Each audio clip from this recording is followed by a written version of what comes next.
Olá, pessoal, bom dia. Tudo bom com vocês? Como foi de São João? Espero que tenha sido bem, né? Para quem aí aproveitou, curtiu. Então, a nossa aula de hoje, ou quem ainda está curtindo, né? Não sei, talvez você esteja aí ainda de recesso de férias. Nesta aula de hoje, vai ser uma aula gravada. A gente vai fazer, não vou fazer a correção aqui daquela última atividade que eu passei sobre a Segunda Guerra, e é aquela atividade nós vamos fazer uma discussão na nossa próxima aula.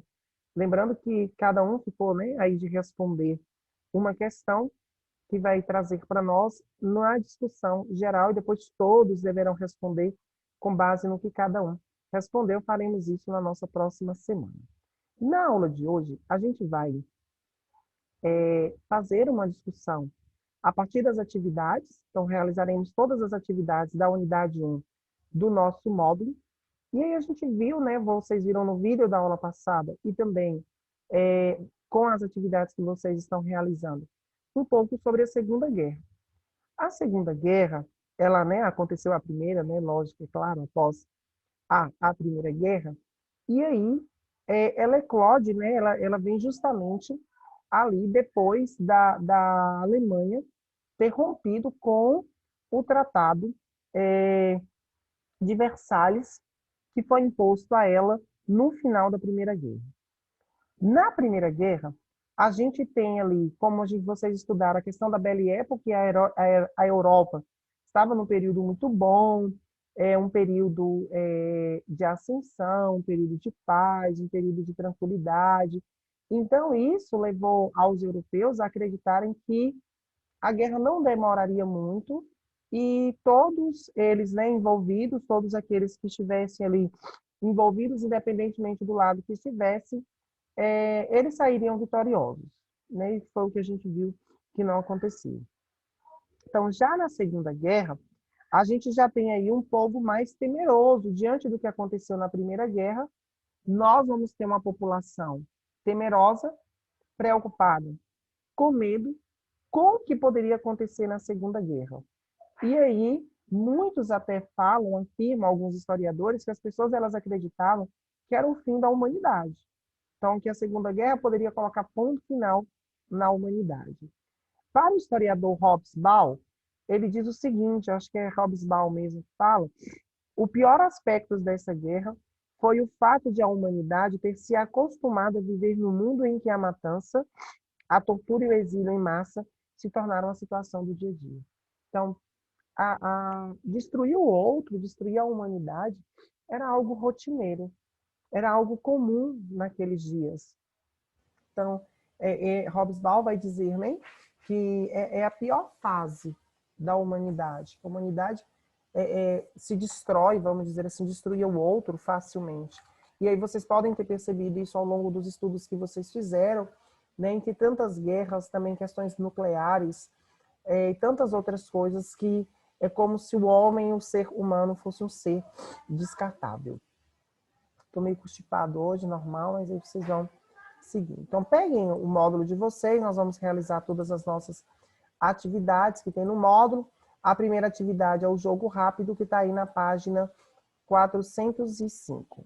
Pergunta: por que os judeus, ciganos e testemunhas de Jeová eles foram levados aos campos de concentração para realizarem trabalhos forçados e ou serem executados?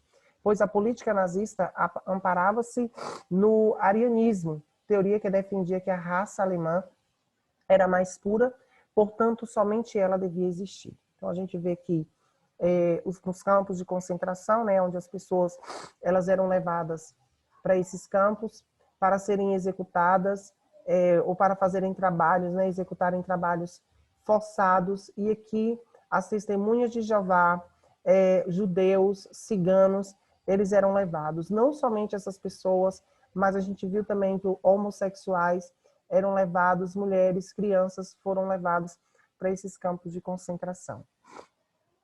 Muitas pessoas que foram perseguidas pelo nazismo mantiveram durante toda a sua vida um mecanismo de luta e resistência. Comente como ocorreria essa resistência. Muitas pessoas buscavam se esconder em casas de familiares, trocavam de nome, fingiam pertencer a outras famílias, outros em melhores condições financeiras, corrompiam funcionários públicos ou membros do exército. Muitos daqueles que eram levados aos campos de concentração lutavam bravamente para se manterem vivos. Inclusive, teve no último domingo, né? No último ou penúltimo domingo, houve uma reportagem no Fantástico, né? Sobre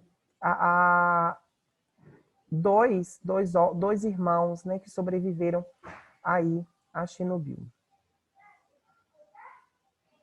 Vamos pegar aqui, lá no final, as nossas atividades.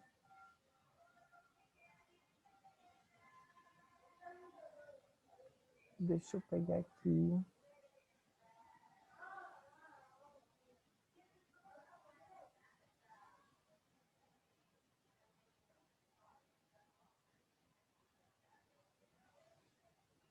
A gente vai retomar depois nessa questão aqui, mas vamos lá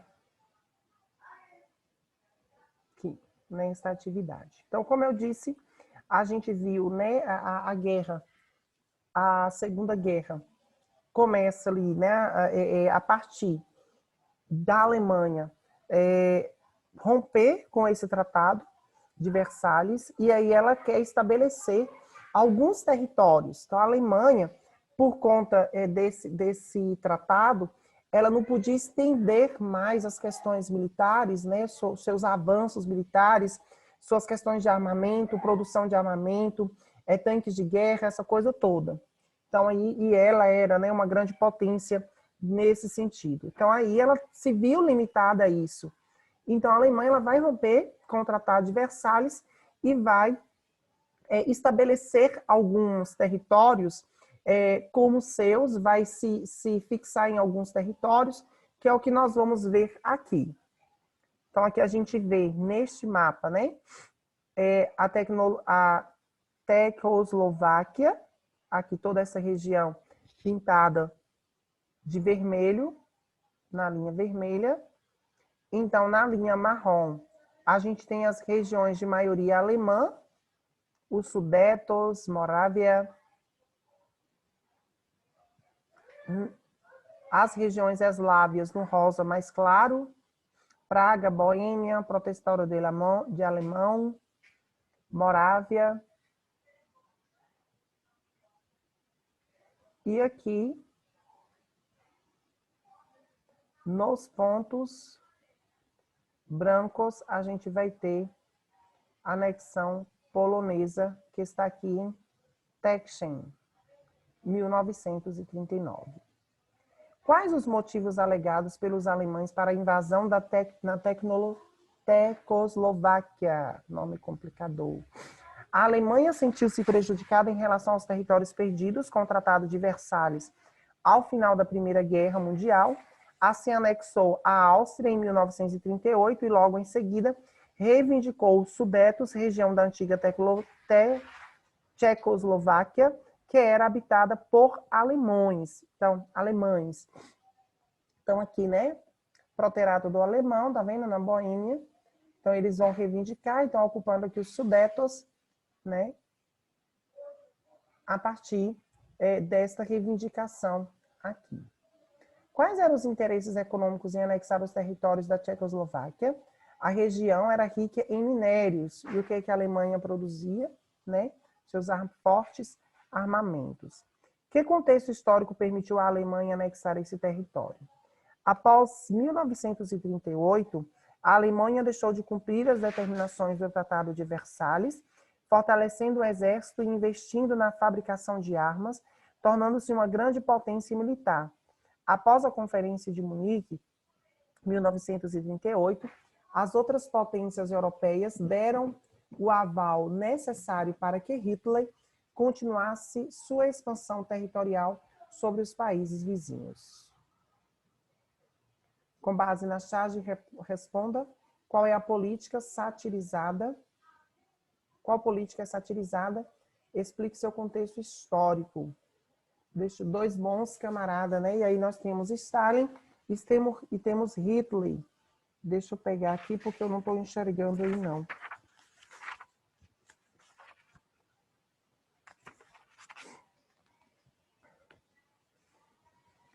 Hitler diz, né? Boa piada, ninguém conhece as nossas intenções, hein? É verdade, nem nós. Respondem Stalin aí com um punhal, né? Nas mãos atrás, e o outro também, um querendo apunhalar o outro. A charge satiriza o pacto nazi-soviético de não agressão, assinado em 1933 por Stalin e Hitler. Com o pacto alemães, os soviéticos dividiriam a Polônia, a questão polonesa, e a União Soviética recuperaria alguns territórios perdidos durante a Primeira Guerra. Analise as afirmativas a seguir em verdadeiro ou falso. Apesar da aproximação entre Hitler e Stalin, a Grã-Bretanha e a França não permitiram os avanços na Alemanha sobre os países vizinhos ao seu território. Falso. Hitler conseguiu invadir a França graças à sua superioridade militar, porém o mesmo não aconteceu com a Grã-Bretanha.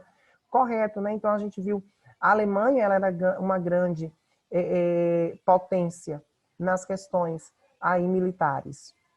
A Blitzkrieg, né, acho que é isso mesmo, Blitzkrieg em português, Blitzkrieg era uma tática de guerra alemã que combinava a invasão por terra com intensos bombardeios aéreos, sufocando os inimigos. Correto. O general Charles de Gaulle foi o grande nome do comando alemão na França. Ele comandou a República de Vichy, perseguindo os opositores ao nazismo. Falso. O texto a seguir é um relato de um judeu italiano, Primo Levi, preso em Auschwitz, de onde foi resgatado em 1945. Analise o fragmento e depois responda. Vocês que vivem seguros em suas cálidas casas, vocês que voltando à noite encontram comida quente e rostos amigos, pensem bem se isto é um homem que trabalha no meio do barro, que não conhece a paz, que luta por um pedaço de pão, que morre por um sim ou por um não. Pensem bem se isto é uma mulher sem cabelos e sem nome, sem mais força para lembrar, vazios os olhos, frio o ventre, como um sapo no inverno. Pensem que isto aconteceu. Eu lhes mando estas palavras. Levi Primo, e é isto um homem, Rio de Janeiro, Rocco, 1998. Quem é o autor do texto? O próprio Primo Levi. Como era o cotidiano no campo de concentração? Sua resposta é pessoal, mas aqui a gente pode dizer, né? A dureza com que as minorias eram tratadas, o trabalho forçado, a fome, o desrespeito e principalmente as execuções que ocorriam rotineiramente nos campos de concentração. Identifique e escreva a principal crítica do autor contida no texto. Levi critica a forma violenta como os seres humanos são tratados nos campos de concentração, que de tão grave acaba com a identidade humana. O que representou a entrada dos Estados Unidos na Segunda Guerra Mundial? Então, a entrada dos Estados Unidos na Segunda Guerra levou outros países ao conflito, como o Brasil e o México. Assim, a guerra tomou proporções maiores. Sua superioridade militar contribuiu para que o grupo dos aliados pudesse sair do conflito vitorioso.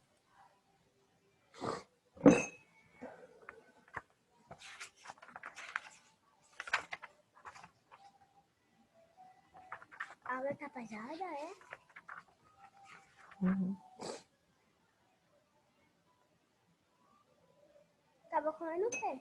Fungicos. E o que é isso nela? Esse pedacinho de canela. Você come canela?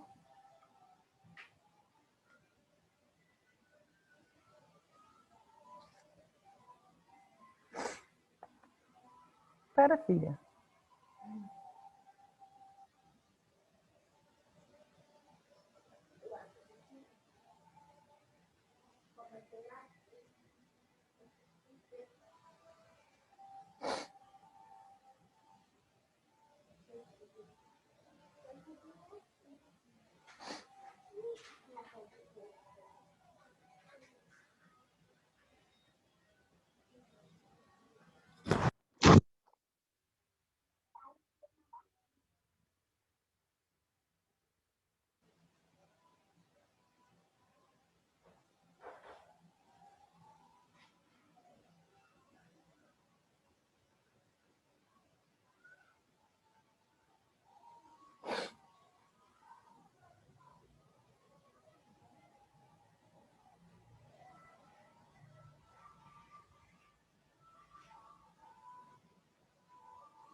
E aqui sobre a entrada, né, dos Estados Unidos na guerra, a gente viu, né, que ele, na região do Pacífico, tinha-se o quê? As conquistas japonesas, né? Então, o Japão havia conquistado o leste asiático. E aí, na década de 30, o Japão buscava, né, dominar essas regiões em busca de matéria-prima para suprir a demanda da industrialização, da sua industrialização.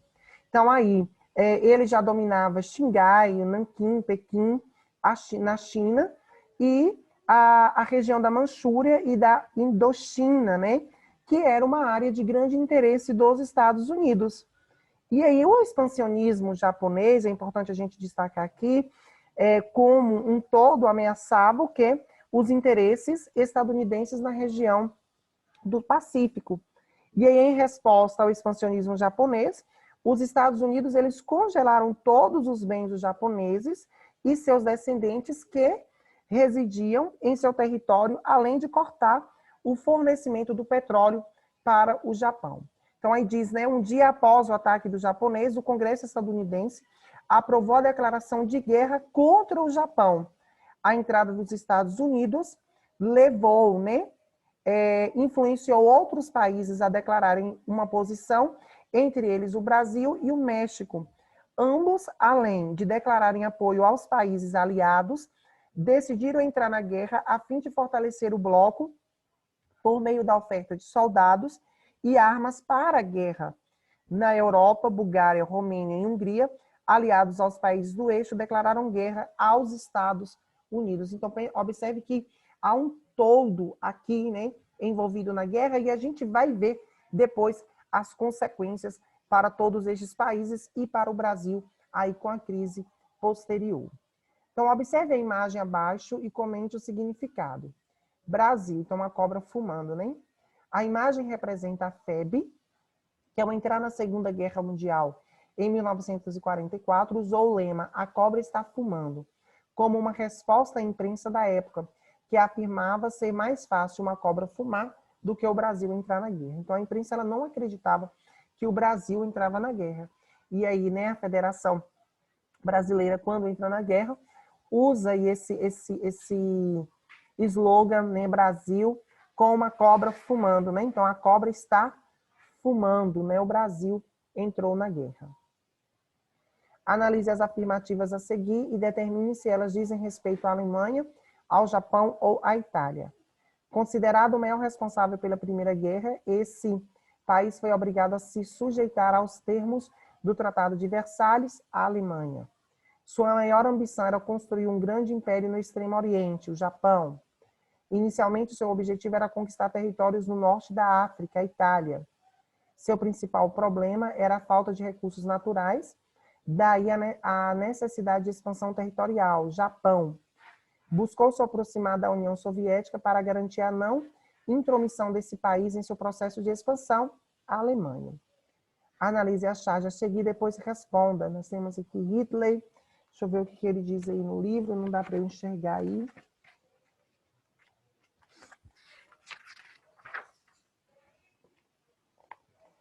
Um padre, né? Parece que aproxima e diz: o Senhor, parece, não poderia dar um jeitinho de arrombar a porta sem estragar a tranca? Do outro lado, a gente vê a porta da Polônia, invasão, né? O Império Britânico, uma criança jogada ao chão.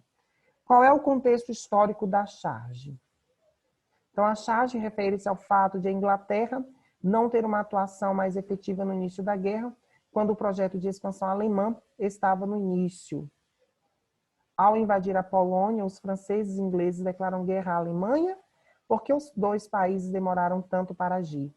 Então, vocês deverão trazer informações do fato que a Grã-Bretanha e a França, assim como outras potências do período, estavam interessados no expansionismo alemão rumo à União Soviética e no combate ao consumismo. Complete o quadro a seguir com os principais resultados da Segunda Guerra Mundial para os seguintes países. A Alemanha, mais uma vez derrotada, grande parte da população foi dizimada, o nazismo permanece na sociedade alemã em pequenos grupos. A União Soviética saiu fortalecida e transformou-se em um país de liderança no leste europeu, influenciando países a aderirem ao consumismo. Estados Unidos tornou-se líder dos países capitalistas e ajudou por meio de empréstimo na reconstrução de boa parte da Europa. Estados Unidos sempre saem, como sempre, por cima. Explique o que foi o dia D no contexto da Segunda Guerra Mundial. Dia em que as forças aliadas desembarcaram na Normândia, norte da França, no dia 6 de junho de 1944. A ação envolveu cerca de 150 mil soldados, além de navios de guerras e aviões. Os aliados iniciaram seu avanço sobre o norte da França, depois libertaram Paris e seguiram para o território alemão. Enquanto isso, os soviéticos libertavam a Romênia, a Bulgária e a Polônia no leste europeu. Então, dia D.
Então, aqui nesse dia D, a gente tem um declínio, né, do reiki. O que é o declínio do reiki? Então, o reiki, Hitler, né, assumiu esse nome, né, aí o reiki. E aí, o que era o reiki? Lá na página 408, vocês podem ver no box, nome dado aos governos alemães, que se tornaram grandes impérios, né, como se fossem reis. O primeiro rei que foi o Sacro Império Romano Germânico, o segundo rei que correspondeu do período de governo de Otto von Bismarck, quando a Alemanha conseguiu sua unificação. Como Hitler esperava que a Alemanha se tornasse novamente um novo império durante seu governo, ele se apropriou dessa nomenclatura, fundando o chamado fundado o que chamou do Terceiro Reich. E aí a gente tem o fim do Reich aqui no dia D, né, o declínio do Reich iniciou quando as forças aliadas promoveram uma série de vitórias sobre o eixo em diferentes regiões da África, abrindo caminho para o avanço sobre o Mediterrâneo.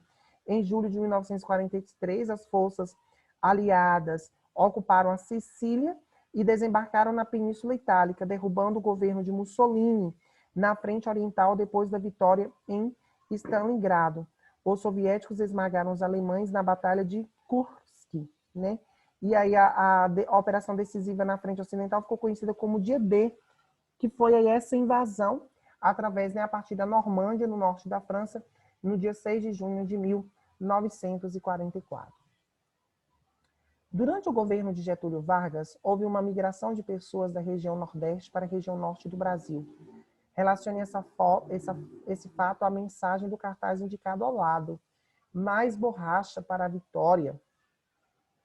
Então, no ano de 1940, Getúlio incentivou a migração de nordestinos para a região norte do Brasil, com o intuito de colonizar os espaços vazios. Esse discurso foi alterado quando, em 1942, o Brasil declarou guerra aos países do eixo para suprir as necessidades de matérias-primas dos Estados Unidos, sobretudo da borracha. Vargas convocou mais homens para a extração do látex.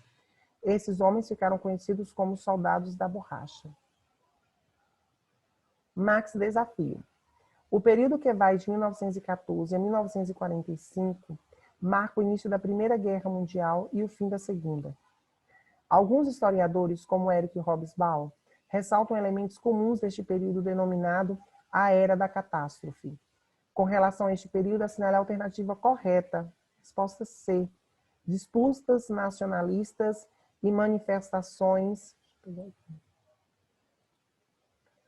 Disputas nacionalistas e manifestações antissemitas na Alemanha incitaram, entre outras questões, a imigração de grupos judeus para países vizinhos.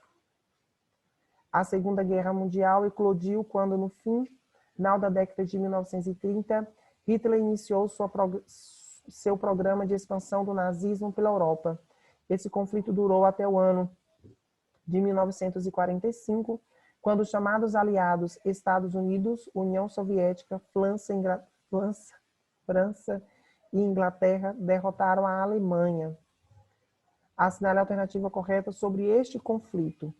Os Estados Unidos não participaram da guerra desde seu início, apenas declararam guerra ao eixo, Alemanha, Itália e Japão, após o ataque à base estadunidenses de Pearl Harbor.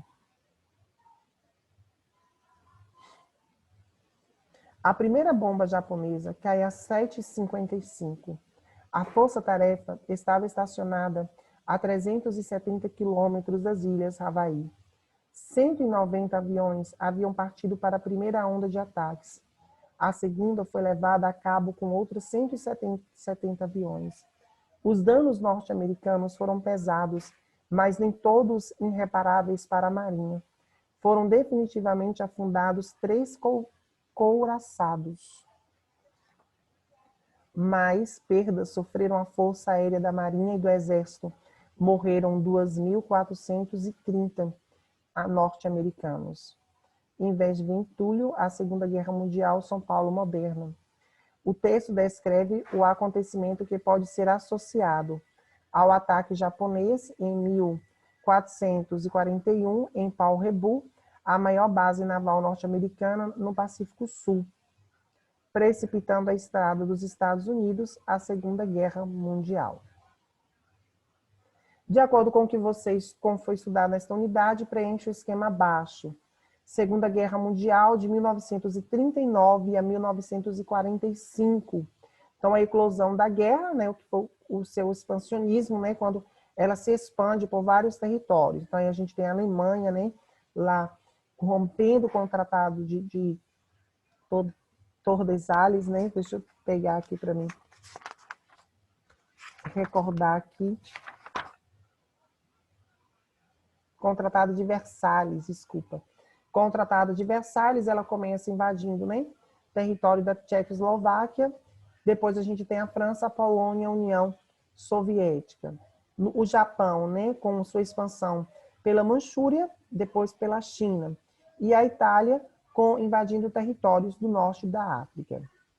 Quais foram os países, as alianças, né? Os países do eixo, a Itália, o Japão e a Alemanha, e os países aliados, a Inglaterra, Estados Unidos, União Soviética e a França. Os avanços do eixo.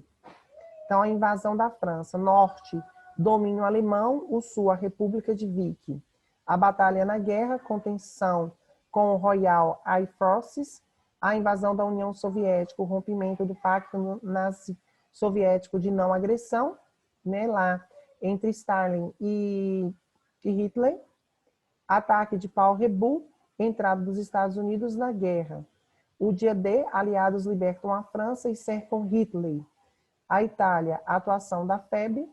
Avanço soviético na Batalha de Stalingrado, tomada de Berlim, derrota dos alemães. E o Japão, bombas de Hiroshima e Nagasaki, né? Explode e destrói. Então, realizam essas atividades, né? Para esta nossa aula de hoje. A nossa próxima aula, a gente vai fazer uma discussão a partir do que vocês responderam nas atividades, né? Que eu passei para casa. Então, não deixem cada um de realizar a sua questão. A questão ficou proposta para você e todos os outros aí responderem juntos, né? A gente responder. Então, essa foi a maneira que eu busquei para a gente falar um pouco sobre, né, a Segunda Guerra, para vocês compreenderem. Qualquer dúvida, pode ser no grupo, eu estou online para a gente poder fazer a discussão. Certinho? Forte abraço e até a nossa próxima aula.